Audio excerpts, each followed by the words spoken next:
Welcome to From Betrayal to Breakthrough. I'm Dr. Debbie Silber, and today's guest is Annette Comer.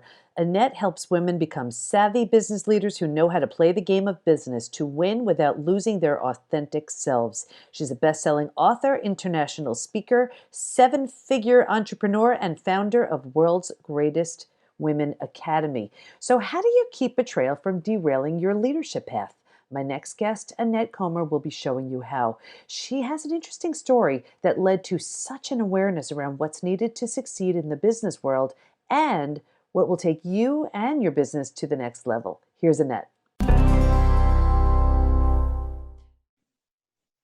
Okay, everybody, you are in for such a treat today because I have my new friend. She's new, and I have a feeling we're going to be friends for a long, long time.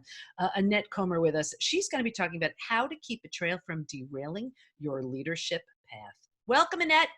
Hey, Debbie, so glad to be here. Thank you so much for inviting me in. Oh, I'm so glad to have you. So, of course, everybody is tuning in because they want to know about betrayal and what we've done with it and all those things. And everybody has their own interpretation. So let's start with your betrayal moment. Tell us what happened, and then we'll just take it from there. Well, my betrayal moment is an interesting journey. So let me give you a 1-minute summary of background. So I graduated from college with a degree in mechanical engineering. And as you can imagine, there's not a lot of women in that field. But I went into a corporate arena and did really well and was in that scene for 19 years. I was on the fast track, the highest paid female in the corporate company. It was a Fortune 500 company, so it was a good sized company. And there was challenges along the way, of course, because I was the only female in most of the scenarios that I found myself in. But the point of betrayal came, and it really blindsided me. It was close to the holidays, and I was managing a large R&D group. And one of my male employees, which were all male employees, and I think about it, brought a loaded gun into the workplace to use against me. Oh my gosh. And obviously, it was shocking. Security got him out, all that. But what was more shocking was how the male counterparts handled it. So how it unfolded is 2 weeks right after the holidays, I got a call from my corporate office. And so I'm reeling from all this, and they want me to come to the corporate office. And I'm thinking, oh my gosh, they're really concerned about my well-being. Because I was one of the top leaders in the company. I was walking right beside the major decision makers. And instead, what that turned out to be, I got cornered into a room with the president of the company, the corporate attorney, and the corporate HR. And they spent 2.5 hours drilling me on how I could let that happen. Oh, wow. And it devastated me. And I got back, so I held myself together, got back on the I-95, heading back out of Delaware, going to the Philadelphia airport. And I started crying so hard I couldn't see to drive. And I remembered pulling over and sitting there by the side of the interstate crying. And I heard a voice in my head that says, you have just experienced the ultimate of intimidation and betrayal.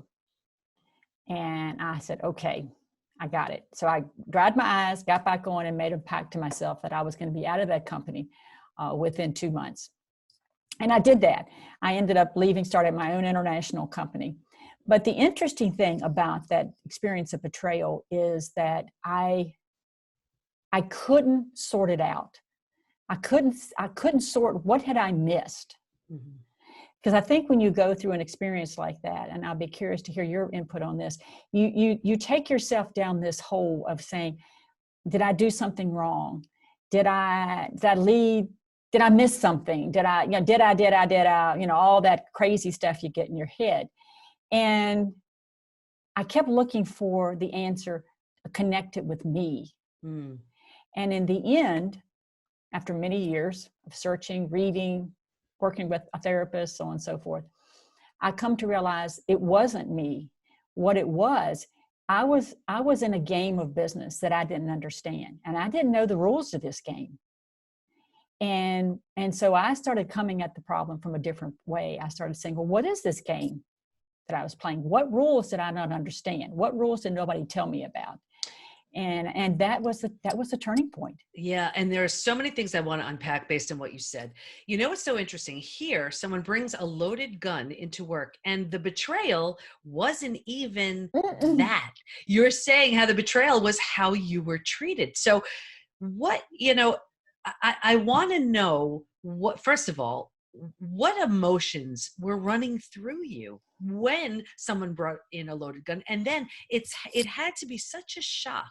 We all know the shock to the body and mind when we've experienced the betrayal, but there's something also, you had this additional element here of something that would normally be so shocking, yet you're talking about the betrayal as, you didn't even mention the loaded gun as the betrayal.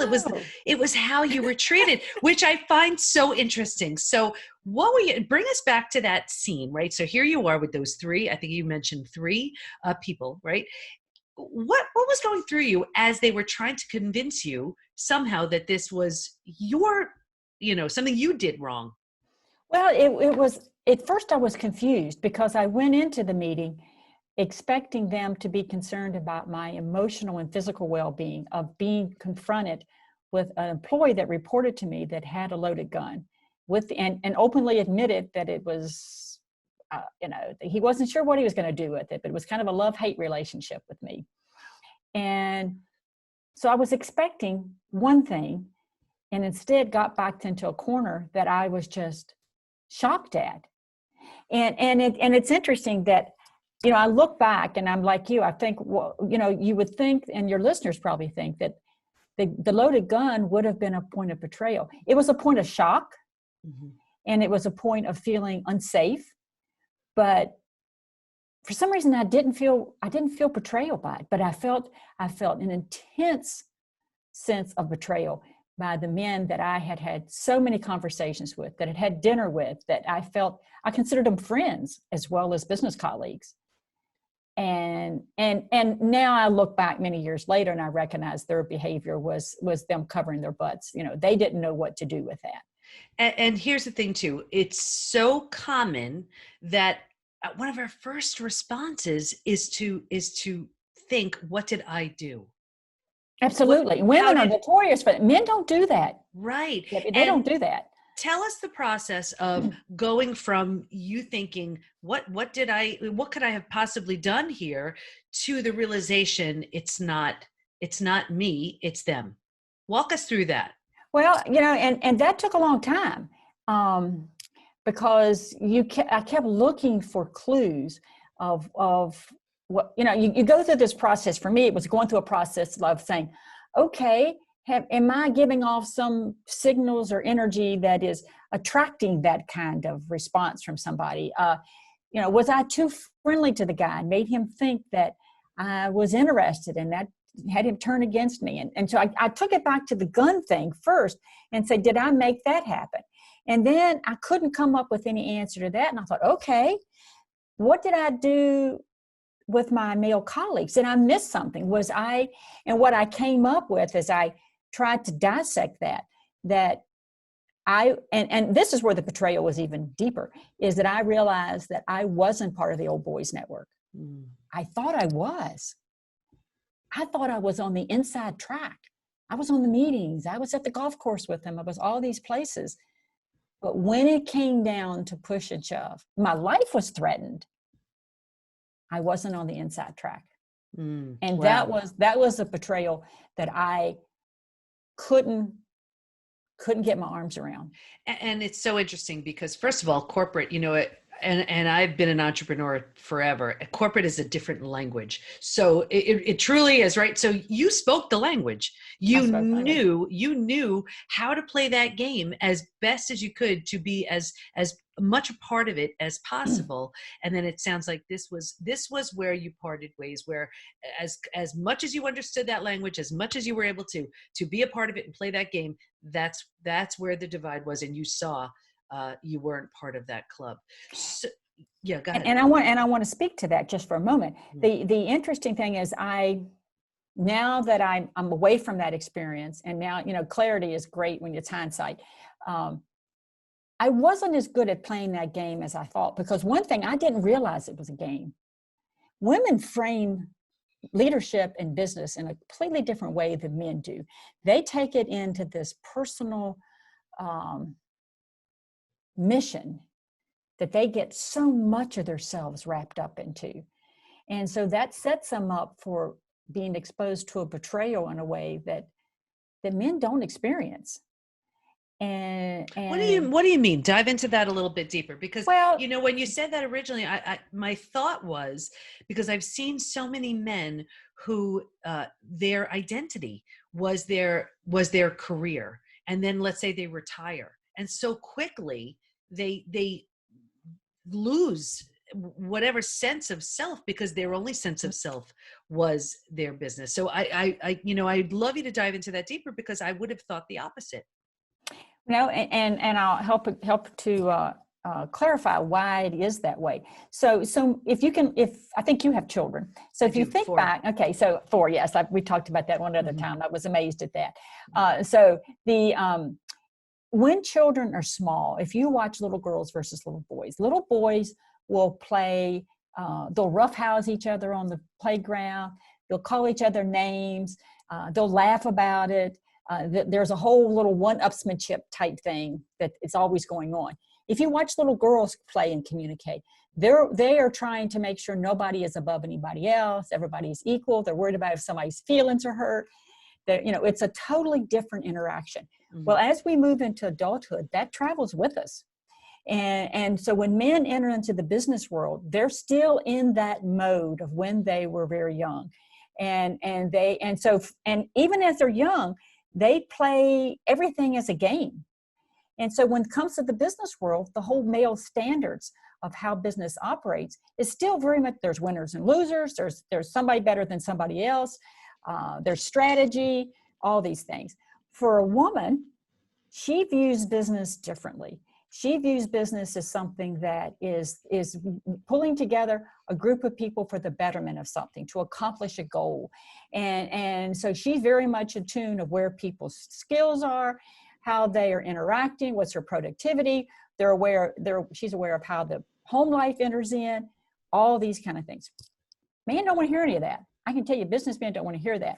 So the problem, and this is the problem I had, this is where I set myself up for betrayal, because I didn't understand those two dimensions. And I'll clarify, not all, we're not all businessmen, of course, but the ones that you're speaking of and what you've had experience with. Correct. And there are even men that aren't enlightened doesn't mean that they don't want to be enlightened. So let's clarify that real quick, because it's not an easy road for them to carry the whole load of leading the country, the world, whatever. But once I understood these two dimensions, and then started to get into the mindset of and it really evolved when I left the corporate world and started my own international consulting business, where I was working with male executives across the world, and started seeing how they operated versus the female executives I was coaching. And then I started to really see, oh my gosh, there's a whole code of how you behave. There's rules, there's this, there's that. And then I started flexing that into my own style. And the more I was able to do it, the stronger I got, the better I could play the game, the more money I made. I mean, it was just. Now you're saying, so when you started, when you understood the rules of how to succeed as, let's say, a man, and then you were doing those things that it took to succeed, then you started taking off in your business?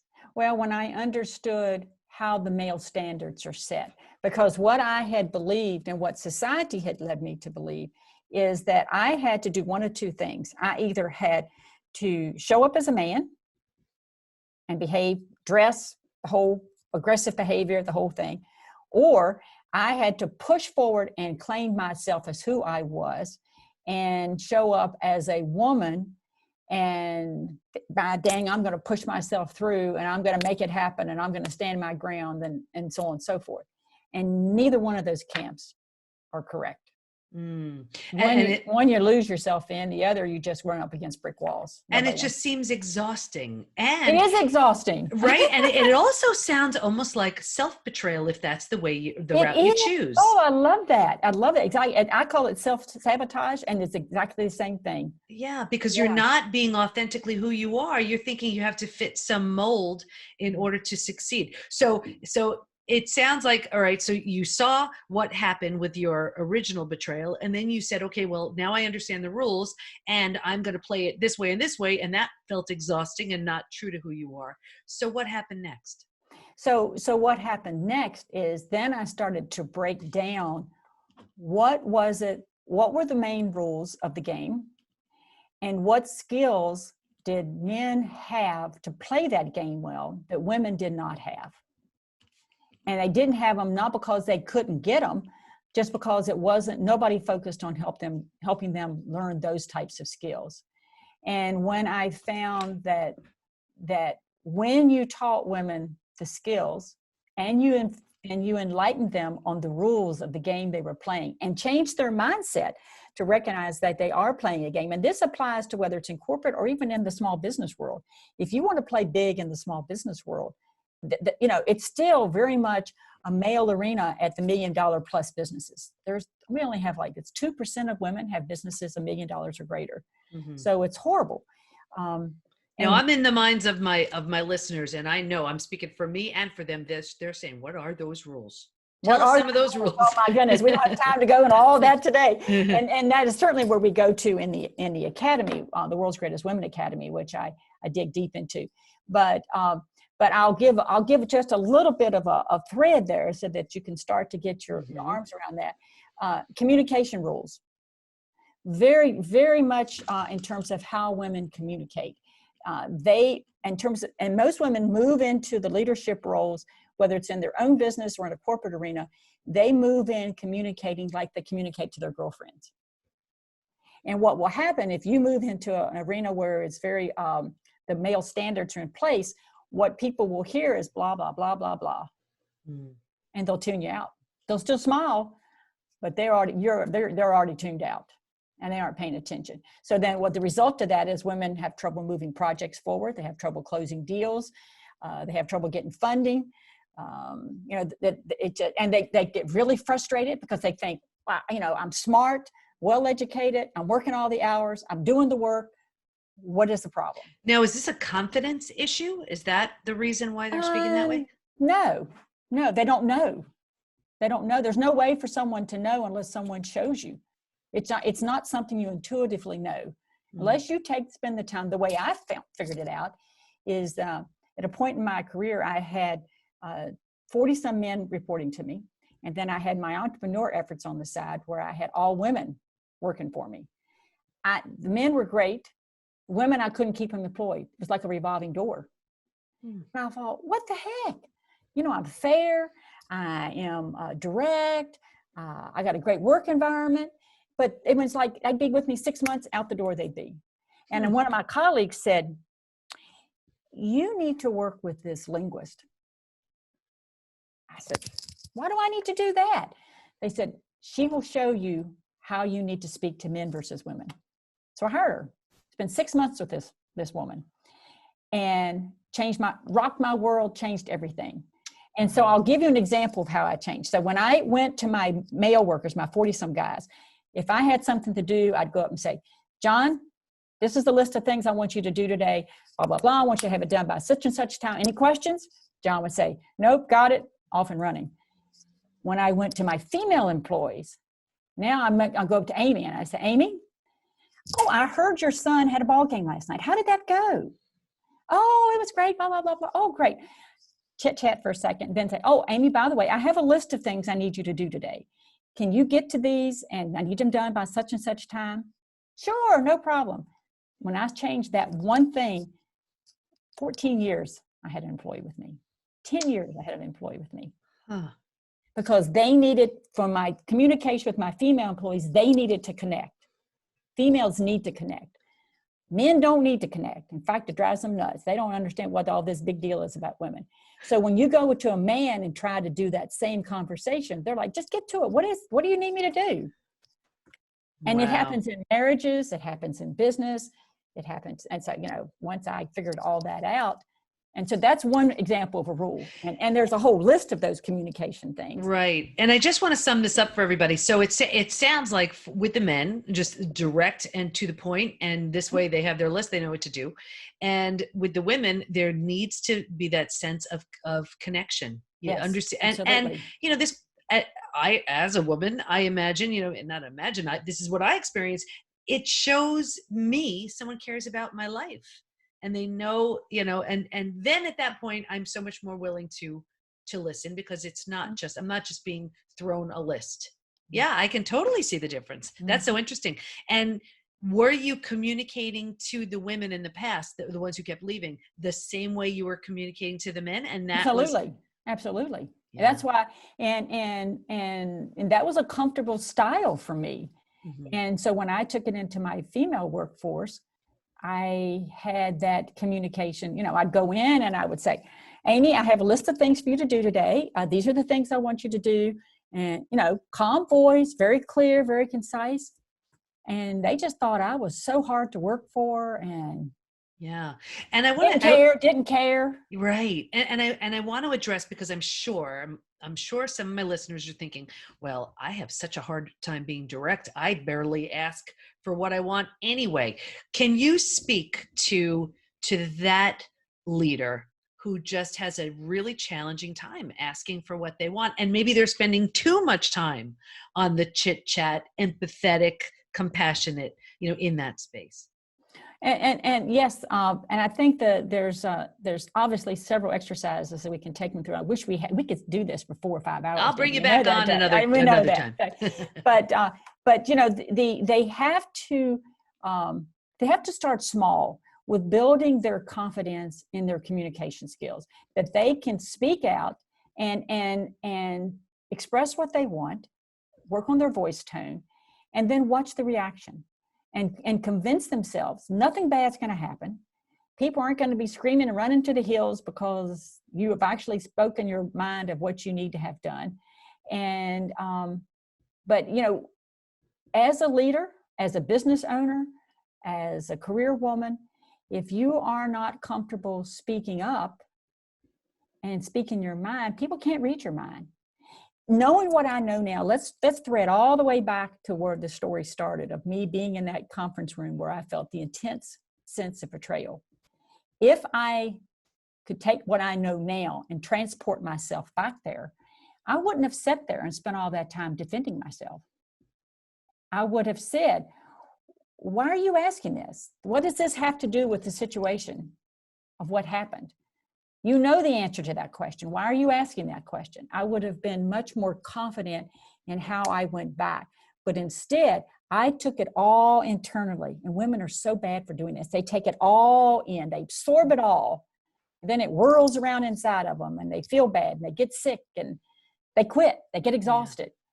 Yeah. And I'm curious also, take us back to that time. And what do you suppose, let's just say it was a man who was in on that meeting and the gun was held up to him. How would that conversation have been different? Of course, he wouldn't have been in the meeting to begin with, because they wouldn't have worried about him suing them or something of that nature. That'd have been the first thing. And the second thing, they would have shamed him. Why didn't you take her down? You were bigger than her. What was your problem? It would have been more of a what was wrong with you in terms of a weakness or it would have been, or it would have been more likely, it would have been turned a different way. And it was said, well, she was probably some crazy, it wouldn't have been his fault, it would have been her fault. She was probably some crazy female. She probably obsessed on you. You said something, she made an advance towards you and you turned it off. And, yeah. And just to get a one last perspective on this, because I think it's so interesting, all the different dynamics. Let's say it was a man who pulled the gun on another man. How would that conversation have gone? It probably still wouldn't have been brought into that. It would have been turned into a direct addressing the confrontation, because men don't avoid confrontation. That's not something they're particularly uncomfortable with. Women are very uncomfortable with it. And it would have almost probably been handled as two boys fighting on the playground. Pull them apart, both of them put in the corner. What the heck's wrong with you two guys? Who started this? Yeah. That kind of thing. So interesting. Look at that. All the different scenarios and how differently it would have been handled. So Yeah. what's one piece of advice that you have if there's a businesswoman who's really determined to succeed? That thing that as you move along your leadership journey, know that there's going to be things that happen that you don't understand, and in situations you find yourself in. And when that happens, resist the urge to immediately turn it to yourself and inward focus. Yeah. And I would challenge you, the first place you focus is on the outside. And that's going to be so uncomfortable for women leaders because immediately they turn it in. And so if you can make yourself and surround yourself with somebody that'll call you on it, and maybe it's you, Debbie, maybe it's me, but somebody that calls you on it and says, wait a minute, whoa. Let's look on the outside first. Let's not go inside first, because when you get inside, it's a losing battle. I love that. And my community knows I say it all the time. Even though it happened to you, doesn't mean it's about you. Exactly. So, beautiful. Yeah. So is there anything that we can do to prevent being blindsided in the business world? Get training. Invest in yourself. One of the things I teach is to think of yourself as a bank. And if you want to be untouchable as a leader, then one of the keys, you got to think of yourself as a bank. And that means you invest with people like you, Debbie. You invest with people like me that have walked the path, that know how to come out on top when things happen. Life's going to happen.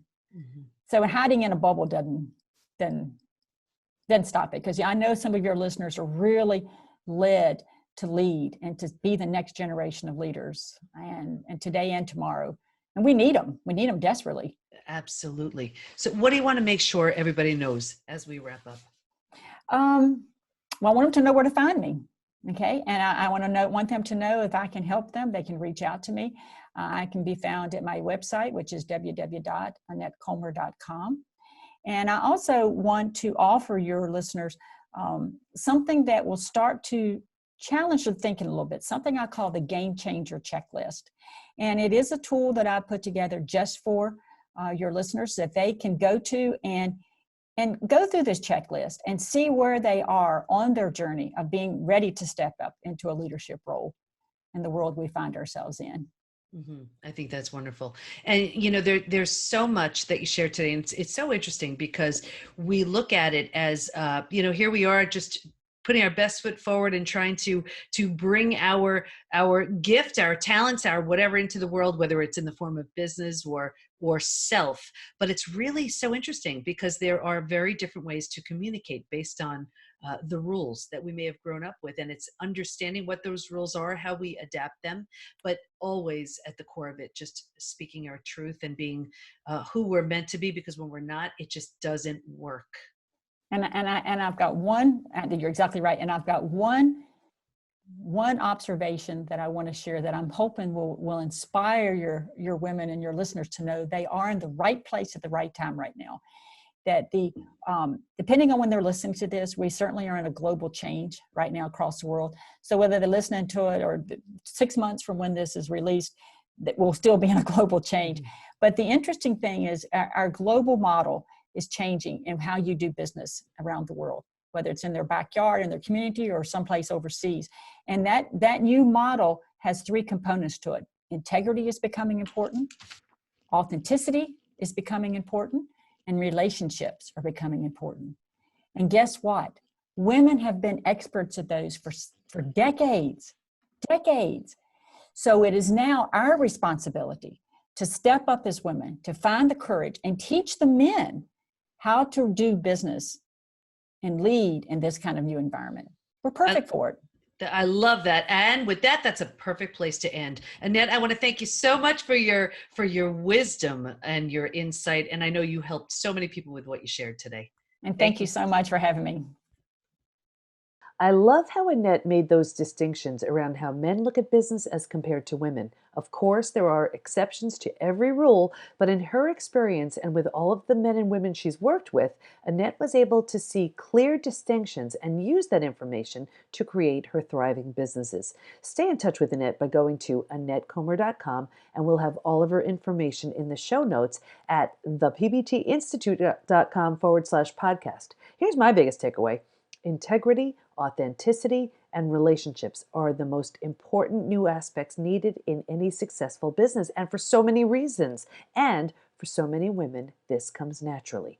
For others, where it isn't as natural, wouldn't it be great to work on those skills? Come to think of it, wouldn't it be amazing to take classes like that in school? Imagine how we'd be if classes like integrity, authenticity, and relationships were required versus what we happen to pick up by those around us. I think I'm onto something here. Of course, if you're struggling with symptoms, be sure to take the post-betrayal syndrome quiz to see what may be lingering for you. And you can find that at thepbtinstitute.com/quiz. And I'm so excited to share with you the PBT Institute membership community. Imagine everything you'd ever need to become your physical, mental, emotional best. Community support, certified coaches and practitioners you can schedule time with, daily classes on all kinds of interesting topics, curated experts teaching advanced strategies in the areas of health, mindset, spirituality, personal development. Imagine the most friendly, welcoming, and supportive place to become your best, all online. I am so excited to welcome you. Just go to thepbtinstitute.com/join to learn more. Thanks for listening. Can't wait to be with you next time. And here's to your breakthrough.